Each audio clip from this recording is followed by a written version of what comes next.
मित्रों, कल रात जो रामलीला मैदान में घटना घटित हुई है, इस देश के लोकतंत्र के इतिहास में एक शर्मनाक अध्याय है। It's a shameful chapter in the history of Indian democracy. शांतिपूर्ण ढंग से विरोध करने का अधिकार हर एक को है, और जो लोग शांतिपूर्ण ढंग से विरोध कर रहे थे, उनकी मांग भ्रष्टाचार और काले धन के खिलाफ थी। वो इस देश की एकता के खिलाफ कुछ नहीं कह रहे थे, वो हिंसात्मक नहीं थे। ये वो सरकार है कि जहां केंद्रीय सरकार जहां से चलती है, उस कार्यालय के नजदीक से अगर इस देश को तोड़ने वाले अलगाववादी भी आकर कार्यक्रम करते हैं, सभाएं करते हैं, तो इन देश को तोड़ने का भी अधिकार उनको देती है, उनके खिलाफ अधिकार ने कार्रवाई नहीं करती। When Kashmiri separatists held meeting right next to the seat of the central government, this government did not act against them. जिन लोगों के खिलाफ सेडिशन के मुकदमों में सजा हुई है, उनको भी सरकारी समितियों में यह सरकार भर्ती कर रही है।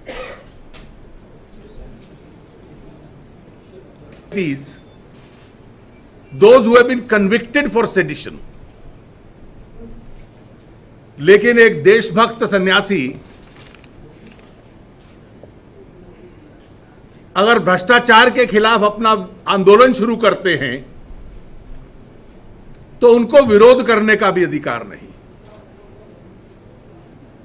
सरकार के मंत्री और कांग्रेस पार्टी के पदाधिकारी जिस प्रकार के तर्क और जिस प्रकार की भाषा का प्रयोग कर रहे हैं, वो किसी भी लोकतंत्र को शोभा नहीं देता। उनका काम योगा सिखलाना है, वो भ्रष्टाचार के खिलाफ क्यों आए? क्या बाबा रामदेव जी ने योगा सिखलाने के नाम पर अपने नागरिक के जो अधिकार हैं वो छोड़ दिए हैं? एक नागरिक की हैसियत में जो उनकी जिम्मेवारी है, क्या उसको त्याग दी है? कांग्रेस के पदाधिकारी ने, उनके महासचिव ने जिस प्रकार की भाषा का आज प्रयोग किया,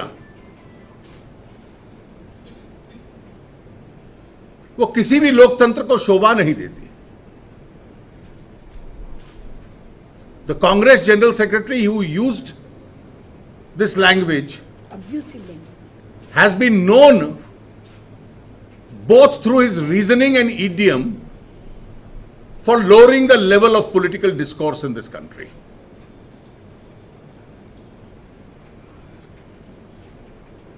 पर यह कहना कि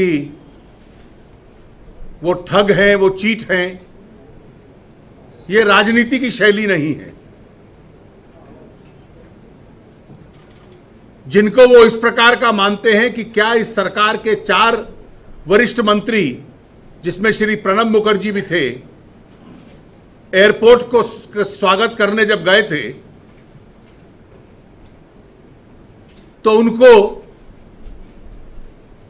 ये तथ्य मालूम नहीं थे क्या? जब पूरा दिन 2 केंद्रीय मंत्री उनके साथ वार्तालाप करते रहे, तो ये तथ्य उनको मालूम नहीं थे क्या? कई बार चिंता होती है कि किस दिशा में राजनीति को ले जाना चाहते हैं। दुनिया के सबसे बड़े आतंकवादी ओसामा का जिक्र करते हैं तो उसको बिन लादेन जी कहते हैं, और बाबा रामदेव जी का जिक्र आता है तो उनके लिए ठग शब्द प्रयोग करते हैं।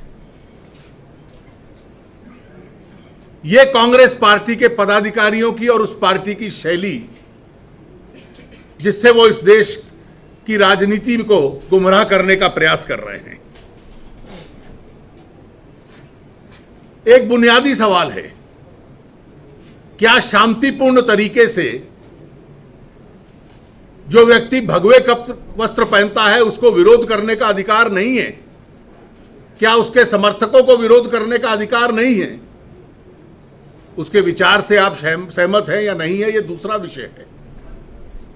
मैं ये इसलिए विषय उठा रहा हूं कि जिन लोगों ने बाबा रामदेव जी के इस विरोध कार्यक्रम के खिलाफ यह कार्रवाई की है,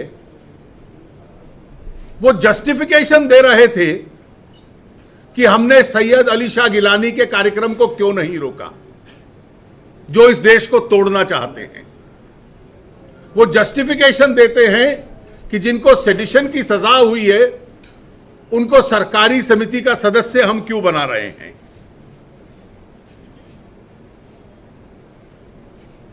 कल की इस घटना से विरोध और बढ़ेगा इस सरकार का, और जो हमारे राष्ट्रीय अध्यक्ष जी ने आज सुबह घोषणा की है, आज शाम को 5 बजे हमारे केंद्रीय पदाधिकारियों की बैठक होगी, जिसमें रात की इस घटना के विरोध में पार्टी अपनी कार्रवाई की औपचारिक रूप से घोषणा करेगी। धन्यवाद।